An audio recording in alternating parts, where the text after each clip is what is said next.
हरिओम।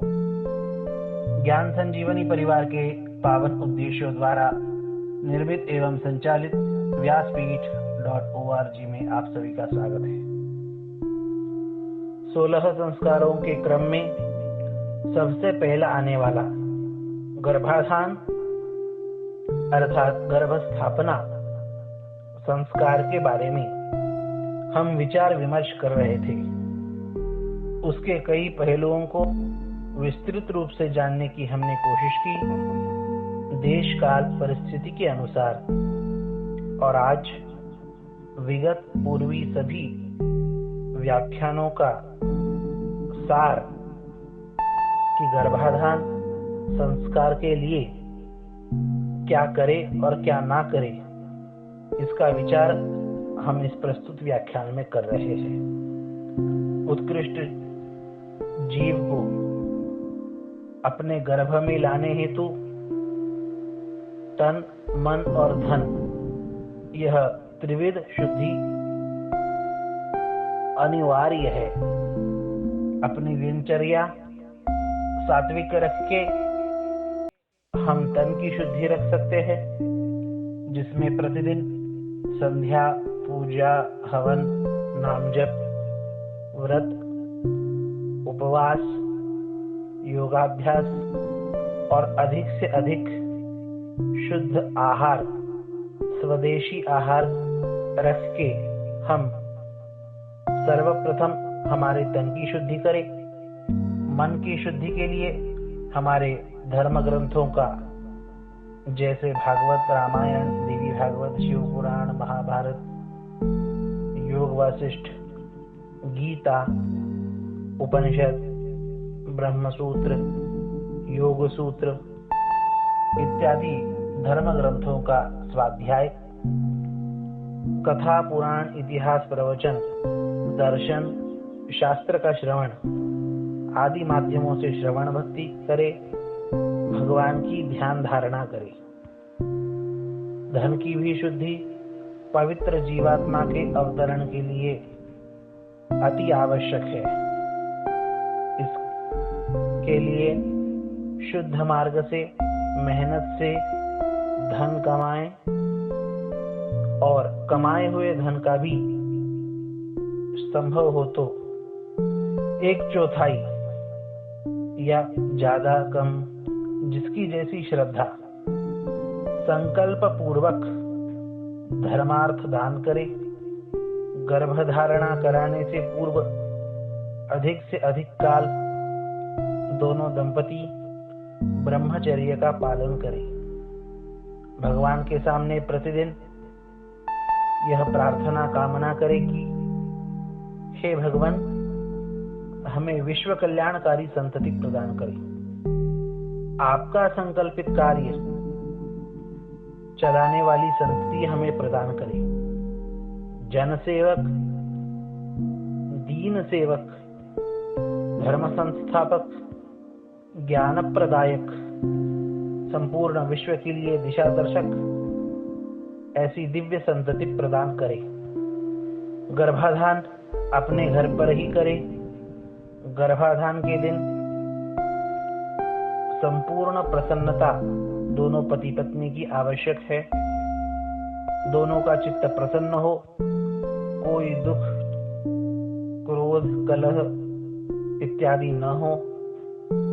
मासिक धर्म से लेके 16वें दिन तक गर्भस्थापना के लिए स्त्री का शरीर अनुकूल होता है। उसमें भी पहले 4 दिन और 13वां दिन यह वर्ज निषिद्ध कहा गया शास्त्रों के द्वारा, और बचे हुए 11 दिनों में गर्भाधान, गर्भस्थापना करना योग्य माना गया। गर्भाधान के लिए जो दिन निश्चित करना है, इन 11 दिनों में भी उसमें पंचांग शुद्धि होना बहुत आवश्यक है। पंचांगानुसार वह शुभ दिन होना चाहिए, यह पहली बात। दूसरी बात, कोई निषिद्ध तिथि के दिन गर्भाधान ना हो। निषिद्ध तिथियां चतुर्थी, षष्ठी, अष्टमी, चतुर्दशी, पूर्णिमा, अमावस्या यह है।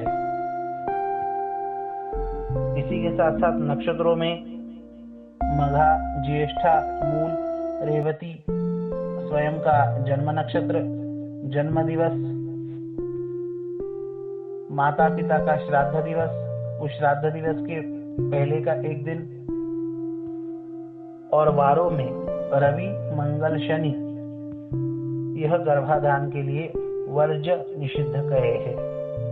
इन सब निषिद्ध दिवसों से बचते हुए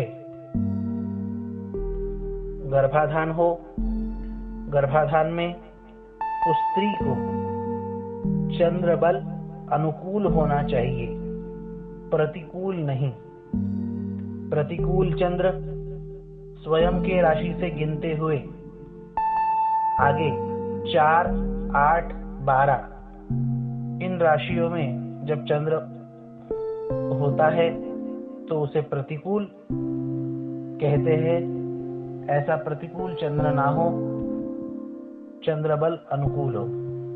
जैसे स्वयं की राशि से 11वें राशि में चंद्रमा होने से वह अनुकूल माने जाते हैं, इसी प्रकार अनुकूल चंद्र हो।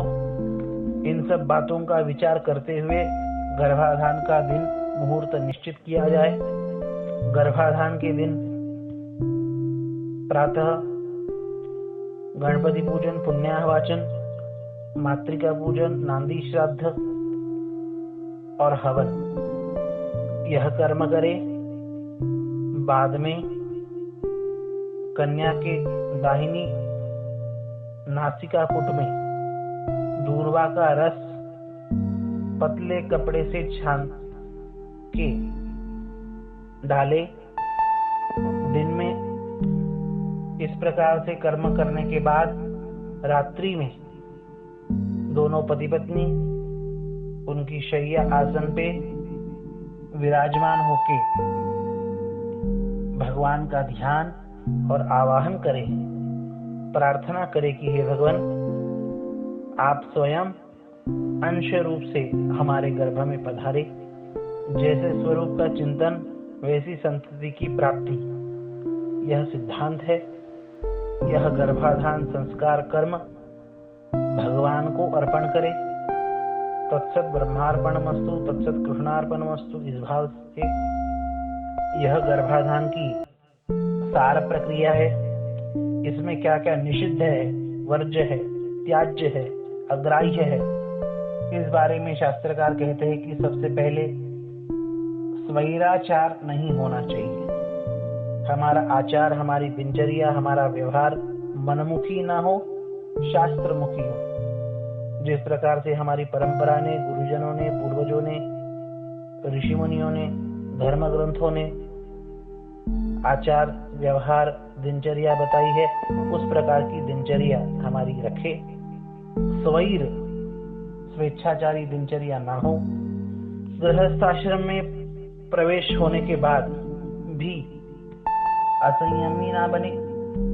गर्भाधान के अलावा मैथुन ना करे। मुहूर्त पंचांग शुद्धि देखे बिना समागम ना करे। आहार अशुद्ध ना करे।